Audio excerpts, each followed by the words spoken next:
ಹೆಂಗಸರು ಹೊರಗೆ ಆದ ಸಂದರ್ಭದಲ್ಲಿ ಅಂದರೆ ಮುಟ್ಟಾದ ಸಂದರ್ಭದಲ್ಲಿ ಕೆಲವು ವಸ್ತುಗಳನ್ನು ನೀವು ಯಾವುದೇ ಕಾರಣಕ್ಕೂ ಮನೆಯಲ್ಲಿ ಮುಟ್ಟಬಾರದು. ಇದರಿಂದ ಮನೆ ಏಳಿಗೆ ಆಗುವುದಿಲ್ಲ. ಮನೆಯಲ್ಲಿ ದರಿದ್ರ ದೋಷಗಳು ತುಂಬಿರುತ್ತದೆ. ಆಗಿಂದಾಗಲೇ ಮನೆಗೆ ಹಾವು ಬರುವುದು, ಸಾವಿರ ಕಾಲಗಳು ಕಾಣಿಸಿಕೊಳ್ಳುವುದು, ಇವೆಲ್ಲವೂ ಕೂಡ ಯಾವುದೋ ಒಂದು ದೋಷ ಮನೆಯಲ್ಲಿ ಆಗಿದೆ ಅಂತಲೇ ಇದಕ್ಕೆ ಅರ್ಥ. ಮುಟ್ಟಾದ ಸಂದರ್ಭದಲ್ಲಿ ಹೆಣ್ಣು ಮಕ್ಕಳು ಯಾವ ವಸ್ತುಗಳನ್ನು ಮುಟ್ಟಬಾರದು, ಇದರಿಂದ ಆಗುವ ತೊಂದರೆಗಳು ಏನು, ಸಂಪೂರ್ಣ ಮಾಹಿತಿ ತಿಳಿದುಕೊಳ್ಳೋಣ.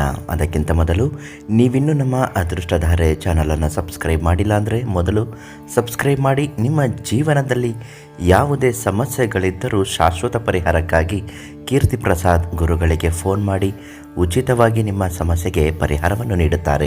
ಹಿಂದೂ ಧರ್ಮದ ಪ್ರಕಾರ ಅನೇಕ ಸಂಪ್ರದಾಯ ಆಚರಣೆಗಳು ಆಗಿಂದಲೂ ಕೂಡ ನಡೆದುಕೊಂಡು ಬಂದಿದೆ. ಹೆಣ್ಣು ಮಕ್ಕಳು ಮುಟ್ಟಾಗುವುದಕ್ಕೆ ವೈಜ್ಞಾನಿಕದಲ್ಲಿ ಅನೇಕ ಕಾರಣಗಳು ನಾವು ನೋಡಬಹುದು.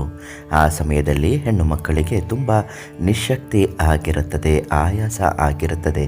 ಆದ ಕಾರಣ ಅವರು ಯಾವುದೇ ಕೆಲಸ ಕಾರ್ಯಗಳನ್ನು ಮಾಡದೆ 3 ಅಥವಾ 5 ದಿನ ಸ್ವಲ್ಪ ವಿಶ್ರಾಂತಿಯನ್ನು ಪಡೆದುಕೊಳ್ಳುವುದು ಅಗತ್ಯವಿರುತ್ತದೆ ಎನ್ನುವ ನಂಬಿಕೆ ಪೂರ್ವಿಕರಿಂದಲೂ ಕೂಡ ನಡೆದುಕೊಂಡು ಬಂದಿರುತ್ತೆ. ಆದ್ದರಿಂದ ಇಂತಹ ಸಂದರ್ಭದಲ್ಲಿ ಹೆಣ್ಣು ಮಕ್ಕಳು ದೇವರ ಮನೆಗೆ ಹೋಗುವುದು, ದೇವರ ಪೂಜೆ ಸಾಮಗ್ರಿಗಳನ್ನು ಮುಟ್ಟುವುದು ಮತ್ತು ತುಳಸಿ ಗಿಡವನ್ನು ಸ್ಪರ್ಶ ಮಾಡಿ ನಮಸ್ಕಾರ ಮಾಡುವುದು, ಅರಳಿ ಎಲೆಗಳನ್ನು ಮುಟ್ಟುವುದು ಇವೆಲ್ಲವೂ ಕೂಡ ಮಾಡೋದಕ್ಕೆ ಹೋಗಬೇಡಿ. ಅಡಿಗೆ ಕೊನೆಗೆ ಬಂದು ಹೊಲೆ ಹಚ್ಚುವುದು ಮತ್ತು ಯಾವುದೇ ಸಣ್ಣ ಪುಟ್ಟ ಕೆಲಸಗಳು ಇವೆಲ್ಲವೂ ಮಾಡಬಾರ್ದು.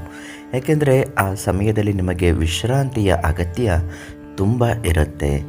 ಇನ್ನು ಕೆಲವು ಮನೆಗಳಲ್ಲಿ ಗಂಡ ಹೆಂಡತಿ ಇಬ್ಬರೇ ಇದ್ದಾಗ ಇಂತಹ ಸಮಸ್ಯೆಗಳು ಎದುರಾಗುತ್ತೆ. ಅಂತಹ ಸಮಯದಲ್ಲಿ ಗಂಡನ ಸಹಾಯವನ್ನು ಪಡೆದುಕೊಂಡು ಮನೆಯಲ್ಲಿ ಕೆಲಸಗಳನ್ನು ಮಾಡಿಸಿಕೊಳ್ಳಬೇಕು. ಆದ್ದರಿಂದ ಹೆಂಗಸರು ಮುಟ್ಟಾದ ಸಂದರ್ಭದಲ್ಲಿ ಯಾವುದೇ ಕಾರಣಕ್ಕೂ ದೇವರ ಪೂಜೆ ವಸ್ತುಗಳಾಗಲಿ, ಅರಳಿ ವೃಕ್ಷದ ಪೂಜೆಯಾಗಲಿ ಇದ್ಯಾವುದನ್ನು ಮಾಡೋದಕ್ಕೆ ಹೋಗದೆ 5 ದಿನಗಳ ಕಾಲ ವಿಶ್ರಾಂತಿಯನ್ನು ಪಡೆದುಕೊಳ್ಳುವುದು ಅಗತ್ಯವಿರುತ್ತದೆ.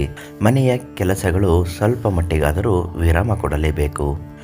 ಕೆಲವು ಬಾರಿ ಸಮಸ್ಯೆಗಳು ಎದುರಾದಾಗ, ಮನೆಯಲ್ಲಿ ದರಿದ್ರ ದೋಷಗಳು ಇದ್ದಾಗ, ಎಷ್ಟೇ ಕಷ್ಟಪಟ್ಟರೂ ಏಳಿಗೆ ಅನ್ನೋದು ಆಗ್ತಾ ಇಲ್ಲ ಅಂದರೆ, ಮತ್ತು ಸಾಲದ ಸಮಸ್ಯೆಗಳು, ವಶೀಕರಣ, ಮಾಟಮಂತ್ರದಂತಹ ತೊಂದರೆಗಳು ಇವೆಲ್ಲವೂ ಕೂಡ ಶಾಶ್ವತ ಪರಿಹಾರ ಆಗೋದಕ್ಕೆ ಪ್ರಧಾನ ತಾಂತ್ರಿಕ ಕೀರ್ತಿ ಪ್ರಸಾದ್ ಗುರುಗಳಿಗೆ ಒಂದು ಫೋನ್ ಮಾಡಿ ಅವರಿಂದ ಪರಿಹಾರವನ್ನು ಉಚಿತವಾಗಿ ಪಡೆದುಕೊಳ್ಳಿ. ನಾಳೆ ಮತ್ತೊಂದು ಮಾಹಿತಿಯೊಂದಿಗೆ ನಿಮ್ಮನ್ನು ಭೇಟಿ ಮಾಡುತ್ತೇನೆ. ಧನ್ಯವಾದಗಳು.